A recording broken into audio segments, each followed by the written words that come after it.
여호와께서 옛 언약 백성 이스라엘이 제사장 나라로 잘 서나가도록 하시려고 정결 법전을 내려주셨습니다. 이 법전에서 여호와께서는 친히 부정한 상태들을 정하시고 거기서 벗어나는 길을 또한 내셨습니다. 이 부정한 상태는 이 성막 제사라고 하는 관점에서 이쪽에 여호와 하나님이 범죄한 우리 시조와 뱀에게 언약의 저주 내리신 사실, 또 그 내용을 상징합니다. 여호와께서 창조 시에 거룩한 명령과 금령을 우리 인생에게 내리셨습니다. 그 내용을 요약한다면은 우리 인생이 얼마든지 내려주시는, 하나님이 얼마든지 내려주시는 식물을 포함해서 하나님 주시는 모든 선한 것을 통하여 남자와 여자가 거룩한 사회를 이루며 나아가게 하신 거고, 이를 위해서 여호와께서 친히 인생을 가까이 하시고 거룩한 사명을 우리 인생에게 주신 겁니다. 놀랍게도 우리 시조가 뱀의 유혹에 빠져서 이 선악과 금령을 위반하게 되었고, 이 하나님께서는 우리 시조를 유혹한 그 뱀과 금령을 위반한 우리 시조를 심판하셨습니다. 뱀이 저주를 받아 흙을 먹게 되고 여인의 후손이 뱀의 머리를 상하게 할 것이며, 여인은 후손을 낳지만 극심한 산통을 겪고 남편을 자주장하여 남편의 압제를 당할 것이고, 아담은 이마에 땀이 흘려야 먹을 것을 겨우 얻게 되지만은 결국은 흙으로 돌아가야 합니다. 창조와 마찬가지로 심판에도 음식, 출산, 혼인관계, 하나님의 거룩하심이라는 주제가 드러나는데, 레위기 11장부터 15장에 나오는 네 가지 부정한 상태들은 바로 이 사실을 제사 의식적인 측면에서 재현하는 겁니다. 부정한 상태에서는 성막에 임재하시는 하나님께 가까이 나갈 수 없습니다. 하나님의 저주 아래 있는 인생이 거룩하신 하나님 앞에 설 수 없는 것과 같습니다. 그와 같이 하나님께서는 부정한 상태에 있는 이스라엘이 회복되는 길과 절차를 이 정결 법전에 명시해 놓으셨습니다. 가령 가변 부정의 상태의 경우에는 우리가 지난주에 배웠죠. 이 부정한 사람이 저녁 번제 드리는 때에 정한 상태로 회복이 되는데, 이는 하나님이 친히 우리를 위해서 대속의 일을 다 행하셔서 우리 인생을 하나님의 언약 안으로 들어오게 하신 것을 가리키는 겁니다. 자, 이것은 이스라엘이 제사장 나라로 서나가는 일, 또 그 앞서서 시내산 언약을 하나님과 맺으신 그 일이 곧 타락한 창조 세계를 회복하는 것이다 하는 걸 잘 보여줍니다. 여호와께서 이스라엘의 비조인 아브라함을 불러내신 목적도 마찬가지입니다. 열방이 신할 평지에서 바벨탑을 쌓아서 사람의 이름을 내고 그릇된 통일 운동을 벌인 까닭에 여호와께서 대적하는 사람들을 온 땅에 흩어버리셨습니다. 인생은 아무 소망이 없게 되었습니다. 자, 그런데 그때 우르 땅에서 아브라함 한 사람을 불러내어서 온 세상을 구원하시는 일을 이루려고 하셨습니다. 모든 민족이 아브라함과 그의 후손을 인하여서 복 얻을 길을 여호와 하나님이 내셨습니다. 인류가 그리스도 안에서 온전한 사랑으로 하나 되는 거룩한 사회를 이룰 수 있는 길을 내신 것입니다. 참된 통일과 보편성이겠죠. 하나님의 구속은 타락한 창조 세계의 회복이라 할 겁니다. 이스라엘은 부정한 상태에 떨어졌다가 다시 회복될 때에 이런 일이 얼마나 있었는지 모르지만 빈번했을 수도 있습니다. 일상에서 흔한 일이었을 겁니다. 그럴 때에 여호와 하나님께서 범죄한 인생의 범죄로 말미암아 세상에게 저주를 내리신 이 사실, 그런데 중보자를 통해서 구원과 회복과 복락 주시는 사실, 이 사실을 배울 수가 있었을 겁니다. 이스라엘이 여호와 하나님과 그의 기름 부음 받은 자를 믿는 믿음으로 행할 때에 아브라함에게 약속하신 복된 내용이 이루어지고 피조 세계 전체에 하나님 영광이 나타날 수 있게 하신 겁니다. 우리가 음식 정결법에서 배워야 할 교훈이 여기 있습니다. 이 중요한 교훈 위에서 인생이 먹고 사는 그 본의가 무엇인가를 배울 수 있을 겁니다. 내가 먹고 살아야지, 그런 다음에 하나님도 섬길 수 있다, 이런 마음 다 버려버리고 범사에 여호와 하나님을 의지하며 살아야 합니다. 하나님이 먹을 것과 입을 것을 포함해서 먼저 모든 것을 우리에게 주신다 하는 걸 믿고서 직업과 소명을 통해서 창조 세계에서 하나님 뜻을 이루며 살아가야 할 겁니다. 자, 이런 교훈들은 우리가 정결법전 다 배운 다음에 결론적으로 다시 또 생각해 보도록 하고, 오늘은 출산과 관련된 부정법, 정결법을 간단하게 배워보도록 하겠습니다. 출산 부정법이라고 했는데 정결법이라고 고쳐주세요. 정결법 개요를 보도록 하겠습니다.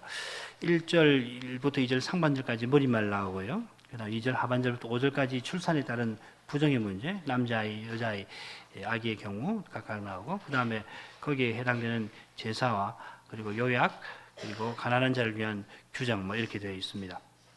이 머리말은 이 부정법이 여호와 하나님이 이 모세에게 말씀하신 거고, 모세를 통해서 이스라엘 자손에게 알리라 하신 것을 잘 보여줍니다. 반면에 문둥병이나 유출병 경우에는 모세와 아론에게 알리신 것으로 되어 있습니다. 13장, 15장 나와 있죠. 이건 아마 유출병이나 문둥병의 경우에는 출산과는 달리, 출산은 판명한 건데, 그 경우는 제사장의 진찰과 그 판결이 필요하기 때문일 거로 생각이 됩니다. 마지막 단락, 머리말에 이어서 출산에 따른 부정에 관한 규정이 나옵니다. 남자아기의 경우, 여자아기의 경우가 구별되어 있습니다. 남자아기의 경우는 어머니가 7일 동안 부정하고 심각한 부정 상태에 있고요. 그런 다음 33일이 지나야 산혈이 깨끗해서 그 다음 제사를 드릴 수가 있습니다. 반면에 여자아기의 경우는 14일 부정하고 그런 다음 66일 지나야 성막에 나아갈 수가 있습니다. 그 차이는 제8일에 남자아기에게 할례를 시행하는 데 있습니다. 자, 여기 보면 이 두 단계의 부정 상태가 제시되어 있다는 걸 알 수 있습니다. 처음 7일 혹은 14일은 경도할 때와 같이 부정하고 심각한 부정의 경우입니다. 이후에 33일, 66일은 그보다 정도가 덜한 상태일 겁니다. 부정의 전체 기간이 지나면 드려야 할 제사에 관한 규정이 6절, 7절, 6절부터 7절 상반절까지 나옵니다. 3번은 번제를 위해서 1년 된 어린 양을 취하고 속죄제를 위해서 집 비둘기 새끼나 산비둘기를 취해야 합니다. 자, 그런 다음 이제 성막에 가서 드려야죠. 전에도 우리가 속죄제 공부할 때 배웠습니다만 아무리 가난하더라도 속죄제를 반드시 드려야 한다는 점 생각해 봤습니다. 이스라엘에서 출산의 의미가 뭔가 하는 것을 이런 데에서 짐작해 볼 수가 있습니다. 제사장은 그것을 여호와 앞에 드려서 여인을 위하여서 속해야 합니다. 그러면 여인의 산혈이 깨끗해진다 하였습니다. 7절 하반절은 이 규정의 요약에 해당됩니다. 자녀간 생산한 여인에게 대한 규례라 하였습니다. 그러니까 이 법의 주된 대상이 산모라고 하는 거죠. 자, 이것이 우리가 논의할 주제에서 중요한 지침이 되어야 할 겁니다. 마지막으로는 가난한 산모를 위한 특별 규정입니다. 가난한 경우에는 어린 양 대신 비둘기로 대신해서 드릴 수 있도록, 그래서 하나는 번제물로 하나는 속죄제물로 드리라 했습니다. 자, 그다음, 그럼 누가 왜 부정해지는가 하는 주제로 가보죠. 다음 우리가 살펴봐야 할 것은 이 출산 정결법의 대상은 누구며 그가 부정해지는 이유가 무엇인가 하는 겁니다. 앞서도 말씀을 드렸습니다만은 이 정결법 규정들을 보면은 산모가 출산을 통해서 부정하게 됩니다. 여인이 잉태하여 부정하리니. 따라서 제사 드리는 사람은 산모이고요. 제사장이 제사 드리는 목적도 여인을 위하여 속죄하기 위함이라 하였습니다. 자, 그러면은 이건 본문에서 아주 분명한데, 그러면은 이 태어나는 아기는 어떻는가? 레위기 12장에 보면은 아이에 대해서 부정하다는 언급은 전혀 없습니다. 자, 그런데 누가복음에 보면은 주님의 모친이 제사 드리러 가는 기록이 이 장에 나와 있는데, 얼른 보면은 그 제사가 우리 주님과 관련되어 있는, 태어난 지 그러니까 얼마가 됐을까요? 40일 되실 때겠죠.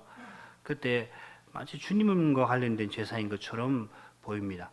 누가복음을 한번 읽어볼까요? 제가 홀수절, 여러분 짝수절 읽어보시면 되겠습니다. 할례할 8일이 되매 그 이름을 예수나니 곧 수태하기 전에 천사의 일컬은 바라라.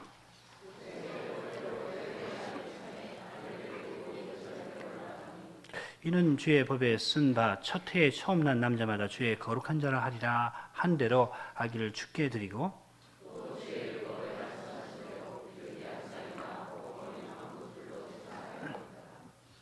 이 결례의 날은 레위기 12장에 규정한 날입니다. 그러니까 이제 마리아가 예수님을 낳고 40일 되던 날입니다. 21절은 예수님 난 지 8일 되시는 날이니까 그로부터 헤아리면 33일 되는 날이 되겠습니다. 이날에 예수님도 함께 예루살렘에 올라가시는 것이죠. 베들레헴에서 예루살렘까지는 뭐 지척이니까 뭐 바로 능성으로 조금 올라가면 되니까 그리 먼 길은 아닙니다. 예루살렘에 올라가서 율법에 기록된 대로 맏 아들은 죄 거룩한 자라 한 대로 헌상을 했고 또 율법에 말씀하신 대로 비둘기 둘로 제사를 드렸습니다. 자, 이거 보면은 요셉과 마리아 살림살이가 가난했다는 걸 알 수 있죠. 자, 이런 말씀을 들어서 결례가 사무만 아니라 갓 태어난 아이와도 관련된 제도라 이렇게 해석하는 학자들이 있습니다. 더욱이 우리말 성경에는 결례의 날이라 이렇게 번역이 되어 있는데요. 여기 낱말 하나가 번역되지 않은 채로 빠져 있습니다. 많은 사본을 보면은 그들의 결례의 날이라 이렇게 되어 있습니다. 아마 아우토온이 될 텐데 이 표현을 어떻게 해석하냐면 예수님과 마리아의 결례의 날이라 이렇게 해석을 하는 겁니다. 자, 그러나 레위기 율법에는 그런 규정 전혀 없습니다. 그러니까 예수님이 함께 올라가신 것은 꼭 올라가시지 않아도 되지만은 뭐 실질적으로 올라가셔야 될 거예요. 베들레헴의 사관에서 지내셨으니까 뭐 예수님을 어디 놔두고 간다는 거 있을 수 없고 함께 올라가셨을 건데 그러나 그것만 아니고 예수님이 함께 올라가신 것은 장자로서 하나님께 드리신 바 되시기 위함이라 하였습니다. 이건 의도적인 행위라고 볼 수 있습니다. 특별히 마리아의 정결 예식에 관한 말씀이 22절에 나오고 또 24절에 나오는데 그 중간에 23절에 예수님이 장자로 드려지신 사실이 기록이 되어 있습니다. 이건 누가 선생이 의도하는 바가 있습니다. 이거 지난번 성탄 때 우리 김원성 목사님이 해석을 잘 해주셨죠. 그거 참고하시면 충분할 겁니다. 자, 그러면은 3번은 왜 부정해지는가 이걸 살펴볼 필요가 있겠습니다. 우선 출산과 관련된 부정은 유출병과 관련된 부정 그리고 문둥병과 관련된 부정과 더불어서 부정의 아버지가 자기 자신에게이기 때문에 발생하는 겁니다. 가령 시신이나 시체에 대한 접촉 그다음에 문둥병자나 유출병자에 대한 접촉에 의해서 부정해지는 것 그건 부정의 딸이 되는 거죠. 그것과는 구별이 됩니다. 물론 부정한 동물의 사체나 정한 동물의 사체를 먹어서 부정하고 가정해지는 것은 이 접촉에 의해서 부정해지는 것과 다른 점은 있습니다. 사체를 먹으면은 그 고기와 먹는 사람이 하나가 되기 때문입니다. 아무튼 이 출산부정법, 출산정결법에서 이 부정의 아버지, 곧 부정을 일으키는 주체가 산모의 몸에서 나옵니다. 그래서 아이를 낳고 부정해지는 걸 어떻게 표현했느냐면은 경도할 때와 같아 였습니다. 2절, 5절에 나오는데 이 경도할 때와 같아 하는 말은 유출병 규정이 나오는 경우, 어떤 경우, 그 달그리 때와 같아 하는 겁니다. 레위기 15장 19절을 가리키는 겁니다.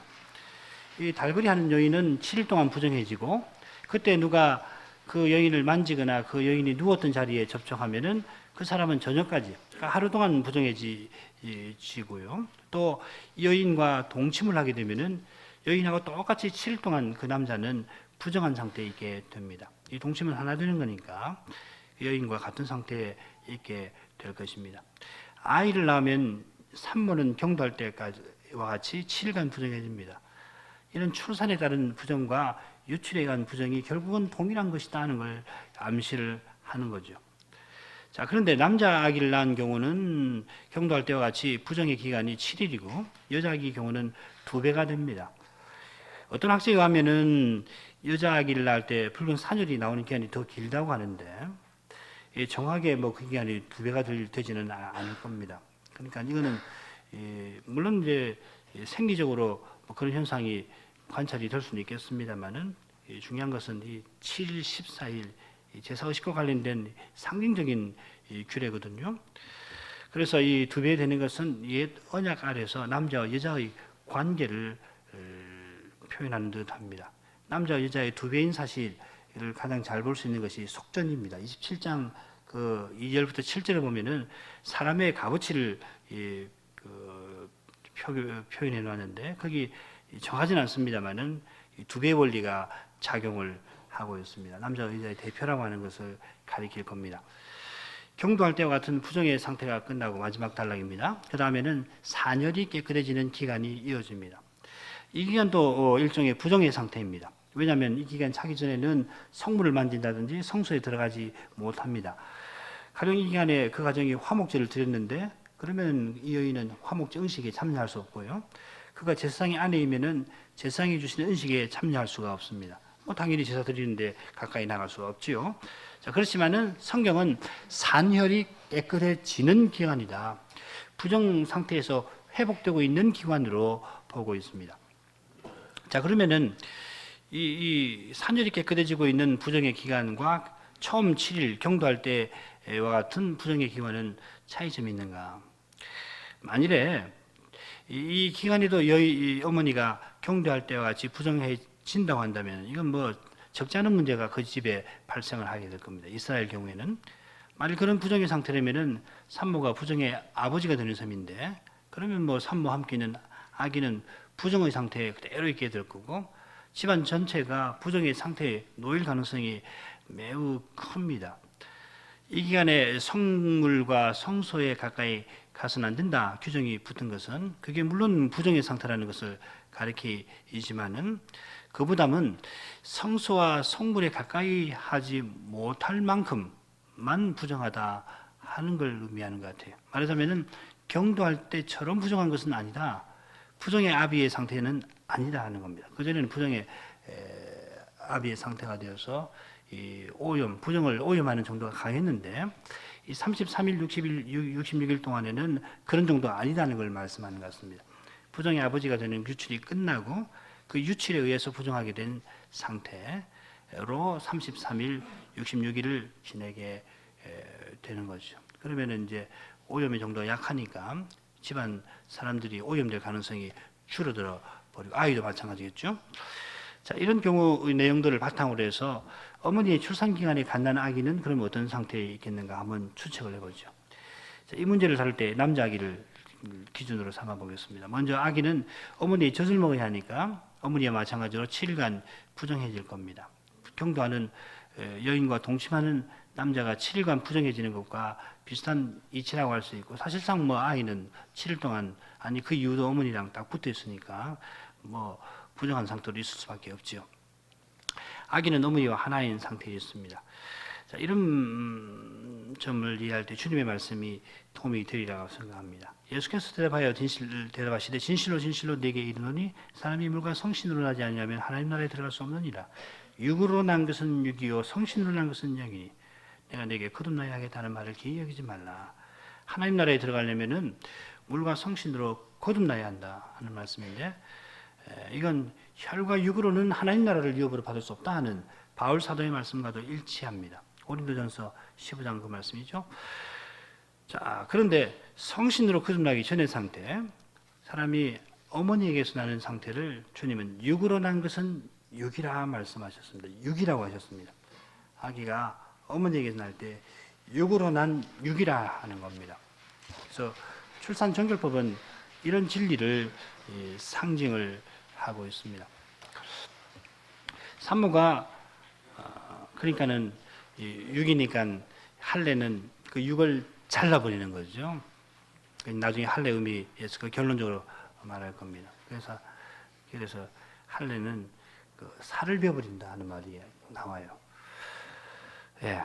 산모가 부정에서 완전하게 벗어나게 되는 것은 부정의 아버지가 완전히 제거되어서 그 피가 다 제거되어서 제사 드릴 때입니다. 제사 드리면서 동시에 부정의 상태에서 벗어나는 겁니다. 속죄제와 번제 드려야 되는데 이건 절기 때 공적으로 드리는 제사와 같습니다. 물론 공적 제사에는 소제를 드리지만 여기는 소제가 없습니다. 드리는 순서는 간단하게 말씀드리면은 속죄제 먼저 드리고 번제를 나중에 드릴 겁니다. 우리 12장에는 번제 규정이 나오고 속죄제 규정이 나오지만은 드리는 순서는 그렇게 될 겁니다. 속죄제를 드리는 이유는 부정의 상태에서 정한 상태로 옮겨 놓는 것이고, 그다음 번제는 그 정한 상태에 있는 언약 백성, 하나님의 언약 안에 들어온 백성이 자기 전부를 하나님께 드리는 뜻이 있다고 말씀을 드렸죠. 그래서 아이를 낳은 산모가 하나님의 특별한 소유인 이스라엘에 속한다 하는 사실을 이로써 잘 드러낼 겁니다. 그 다음 달라고 보죠. 이런 사실을 잘 보여주는 것이 남자 아기의 할례입니다. 물론 아기가 부정의 상태에서 벗어나는 것도 바로 이 할례를 드리기 때문입니다. 출산정결법 보면은 그 할례 내용이 이 출산정결법의 핵심처럼 제시가 되어 있습니다. 이 내용을 보면 그렇게 되어 있어요. 여인이 잉태하여 남자 낳으면 7일 동안 부정하리니 곧 경도할 때와 부정할 것이요. 그 다음 제8일은 아이의 양피를 빌 것이라. 그 여인이 오히려 33일 지나야 상혈이 깨끗하리니 정결케 되는 기한이 차기 전에는 성물을 만지도 말고 성소에 들어가지도 말아라. 그러니까 무슨 말이냐면은 이 산모에 관한 이야기가 나오는데 제8일에 남자기를 할례 준다는 내용이 중간에 있으면서 앞에 심각한 부정의 내용이 나오고 뒤에 가벼운 부정의 내용이 나오도록 구성을 해놨다는 겁니다. 그러니까는 그 변화는 남자의 할례에 의해 생긴다 하는 것을 가리키는 거죠. 산모가 부정한 상태에 있다가 정결케 되는 기간으로 접어드는 것은 제8일에 아이의 할례 때문이라 할 수 있습니다. 그러니까 퍽 상징적인 거예요. 뿐만 아니라 산모가 부정한 상태에 있지만은 집 밖으로 나가지 아니하는 이유도 아이의 할례 때문인 듯합니다. 전에 말씀드린 대로 양피를 벤다는 표현은 원문 한대로 보자면은 표피의 살을 벤다, 바싹을 벤다 이렇게 되어 있어요. 부정의 상태에서 벗어나 언약이 들어가도록 육을 제거하는 겁니다. 골로새서에서도 그런 표현이 나오죠. 어머니와 더불어 부정한 상태에 있던 아기는 이 할례를 통해서 은혜 언약의 울타리 안으로 들어가게 되는 겁니다. 곧 정한 상태에 들어가는 겁니다. 이게 전부 다 일종의 그 제사식적인 상징입니다. 그걸 꼭 기억을 하셔야 해요. 뭐 죄 지었다가 죄 사함을 받고서 회복된다 이런 게 일차적이 아니죠. 제사와 관련된 이 모세 제도와 관련된 성막 제도와 관련해서 하나님께서 언약에 대해서 교훈하기 위해서 이런 제도를 내시고 교육하기 위한 그런 것들이라는 것을 일차적으로 생각하셔야 됩니다. 어머니 경우에도 부정의 아버지 곧 유출이 제거되므로 심각한 부정 상태에서 벗어날 뿐만 아니라 그와 동시에 아기의 할례를 통해서 심각한 부정 상태에서 벗어나게 되는 겁니다. 이건 특별히 남자아기와 여자아기의 경우에 심각한 부정의 기한이 차이 난다는 사실도 이것으로 확인할 수가 있습니다. 구약의 참 특징이죠, 그죠? 할례를 남자가 받고 동시에 남자와 연합해서 여자가 언약에 속하고 언약 백성으로 사는 거. 구약은 그렇게 되어 있습니다. 신약은 뭐 남자 여자 할 것 없이 다 세례를 받죠. 자, 마지막 대목 하십시다. 출산은 소위 이 창조 명령에서 핵심적인 내용 가운데 하나입니다. 창조 명령은 하나님께서 사람을 하나님 형상대로 지으실 때 내리신 것입니다. 이거 한번 읽어볼까요? 하나님이 가라사대 우리의 형상을 따라 우리의 모양대로 우리가 사람을 만들고 그로 바다의 고기와 공중의 새와 육축과 온 땅과 온 땅에 기는 모든 것을 다스리게 하자 하시고 하나님이 자기 형상 곧 하나님의 형상대로 사람을 창조하시되 남자와 여자를 창조하시고 하나님이 그들에게 복을 주시며 그들에게 이르시되 생육하고 번성하여 땅에 충만하라 땅을 정복하라 바다의 고기와 공중의 새와 땅에 움직이는 모든 생물을 다스리라 하시니라. 거룩하신 하나님께서 인생을 하나님 형상으로 창조하셨는데 이건 우리 인생이 거룩하신 하나님을 본받아서 그 거룩한 영광을 드러내도록 하심입니다. 한 분 하나님 안에 삼위 아버지 아들 성신이 계시고 이 삼위가 완전한 사람과 거룩한 일치 가운데 계시는데 하나님은 이 하나님의 거룩한 영광 하나님 안에 서로 자기를 주시는 자기 수혜라고 그러거든요. 자기 수혜를 통해서 드러내시는 이 영광을 드러내시려고 사람을 하나님 형상대로 지으셨습니다. 그래서 하나님께서 남자 여자를 창조하시고 각각 독립된 인격인 두 사람이 그리스도와 교회의 관계를 원형으로 삼아서 한 몸을 이루고 나가게 하신 겁니다. 그 사실을 가장 잘 보여주는 그 가운데 하나가 부부가 생육하고 번성해서 땅에 충만해지는 일입니다. 이건 단순히 생물학적인 재생산과 그에 따른 인류의 수의 증가를 뜻하는 것이 아닙니다. 태초의 가정에서 아담과 하와가 거룩한 사랑 가운데 통일을 이루어서 이 생육하고 번성해서 땅에 충만하라.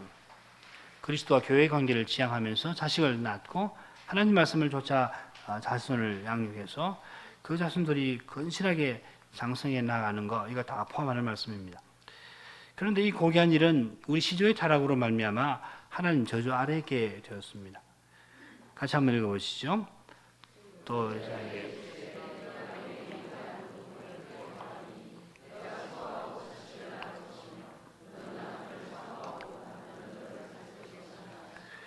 창조 명령을 이루는 출산 창조 명령인데 그것을 이루는 출산에 그러나 하나님의 저주가 임하게 되어서 잉태하는 고통을 겪게 되었습니다. 창조 때는 아주 명확하고 분명한데 죄가 들어오니까 매우 복잡하게 된 거예요. 어지럽죠. 죄가 들어오면 전부 다 혼란스러워요. 이렇게 하나님의 저주가 임하지만 그와 동시에 출산은 하나님의 은혜로 말미암아 창조의 목적을 이루는 수단이 되게 되었습니다. 바로 앞에 나오는 그 원시복음대로 여인의 후손이 뱀의 머리를 상하게 할 것이기 때문입니다. 그 다음에 첫 범죄로 말미암아 온 인류가 타락했지만은 하나님이 그 인류가 타락하던 바로 그 순간부터 인생을 구원하실 뜻을 나타내셨을 뿐만 아니라 훗날 이스라엘을 부르심으로써 큰 구속을 이루셨고 그로 말미암아 창조의 목적을 이루려 하셨습니다. 이는 여호와 하나님이 이스라엘을 출애굽시키시고 그들과 언약 맺으신 일입니다. 이 언약은 하나님이 이스라엘의 조상 아브라함과 맺으신 맺으신 사실에 근거를 두고 있는데 그 언약의 내용은 뭐냐면 하나님이 칠레 할례를 제정하실 때 그 내용이 뭔지 잘 나타납니다. 하나님이 또 아브라함에게 이르시되 그런즉 너는 내 언약을 지키고 내 후손도 제대로 지키라. 너희 중 남자는 다 할례를 받으라. 이것이 나와 너희 후손 사이에 지킬 내 언약이니라. 너희는 양피를 베어라. 이것이 나와 너희 사이의 언약의 표정이니라. 아브라함 99세 때 여호와께서 나타나셔서 언약 세워주신 건데 언약의 표와 인으로 할례를 시행하라 명령하셨습니다. 그런데 이 할례는 아브라함만 아니고 아브라함 후손들에게도 시행하도록 해서 하나님 백성을 그들을 또 하나님 백성으로 삼으셨습니다. 하나님을 믿는 자를 의롭다 하리라 하시는 약속을 아브라함에게만 주신 거 아니고 그 자손에게도 허락하신 겁니다. 아브라함 집에서 태어난 사람은 난지 8일 만에 할례 받도록 하셨는데 이건 하나님의 자비하시고 주권적인 은혜를 잘 보여줍니다. 말 못하고 좌우를 분별하지 못하는 그런 어린아기를 오직 은혜로 자기 백성 삼아주신 겁니다. 신약시대에도 이런 은혜는 여전합니다. 베드로는 오순절에 이런 내용을 이스라엘 백성 앞에 전했습니다. 제가 38절 여러분 39절 읽어주십시오. 베드로가 가로되 너희가 회개하여 각각 예수 그리스도 이름으로 세례를 받고 주의 사함을 얻으라. 그리하면 성신을 선물로 받으리니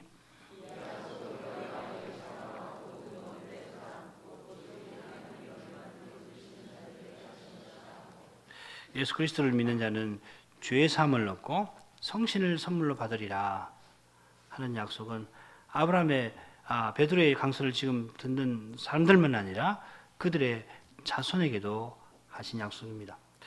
믿는 부모가 한편만 아니라 한편만이라도 그에게서 난 자는 하나님이 거룩하게 구별해 주셨습니다. 믿지 아니하는 남편이 아내로 인하여 거룩하게 되고 믿지 아니하는 아내가 남편으로 인하여 거룩하게 되나니 그렇지 아니하면 너희 자녀도 깨끗이 못하니라. 그러나 이제 거룩하니라. 여기 믿는 자의 자녀가 거룩하고 깨끗하고 거룩하다 했습니다. 깨끗하다는 건 정한 상태, 언약의 울타리에 속한 상태를 말하는 것이겠죠. 그리고 거룩하다는 것은 하나님 가까이 나올 수 있는 조건과 상태를 말하는 겁니다. 우리 자녀들이 예배에 나오면 거룩해지는 겁니다. 우리도 마찬가지고요. 할례와 세례는 신자의 아기를 하나님 백성과 자녀로 삼으시는 하나님의 은혜와 약속을 표하고 인치는 겁니다. 이 말은 할례와 세례 자체가 구원을 전달하는 수단, 그 자체가 저절로 구원을 전달하는 수단이 된다는 뜻은 아닙니다. 구원은 하나님 약속하시는 바를 믿고 하나님이 요구하시는 대로 하나님과 거룩한 교통 가운데 행하는 사람에게 임하는 겁니다. 그러나 할례와 세례는 하나님 약속을 믿고 하나님과 거룩한 교통 가운데 있는 사람에게 구원을 임하게 하는 은혜의 방도가 되는 거죠. 믿음을 통해서, 성신에 의해서. 누구든지 하나님 언약을 저버리지 않고 하나님과 거룩한 교통에서 이탈하지 아니하는 언약 백성에게는 구원이 약속되어 있습니다. 변함없이. 그는 영원히 하나님 권속에 속하고 하나님 나라에 속하게 됩니다. 그런 점에서 세례의 물은 피보다 진합니다. 우리 말에 영어에 그런 속담이 있죠. 피는 물보다 진하다. 피는 물보다 진해요. 그거는 인류 역사에서 얼마든지 검증되는 건데 그런데 그 피보다 더 진한 거 있습니다. 그게 세례의 물입니다. 세례의 물은 피보다 더 진한 거예요. 출산과 관련된 부정법에 이런 의미가 담겨 있습니다. 같이 기도하시죠. 거룩하신 하나님, 무한하신 사랑과 긍휼로서 하나님 아들 예수 그리스도 안에서 저희를 구원해 주셔서 저희가 하나님 언약 안에 거하게 해주시는 것을 감사하나이다. 인생이 오직 하나님 은혜로만 구원 얻는 이 진리를 주님 말씀에서 늘 배워 겸손한 마음으로 주님만 의지하게 해 주옵소서. 특별히 세례와 할례를 통하여 하나님의 은혜로심을 알려주셔서 저희가 더욱 하나님 믿고 의지하며 살게 하시옵나이다. 주님의 교회가 이 은혜에 합당하도록 순결하고 거룩한 언약의 울타리를 둘러칠 수 있도록 하여 주시고 그 울타리 안에서 특별히 우리 어린 자녀들이 믿음의 사람들로 잘 자랄 수 있도록 복을 내려 주시옵소서. 예수님 이름으로 기도합니다. 아멘.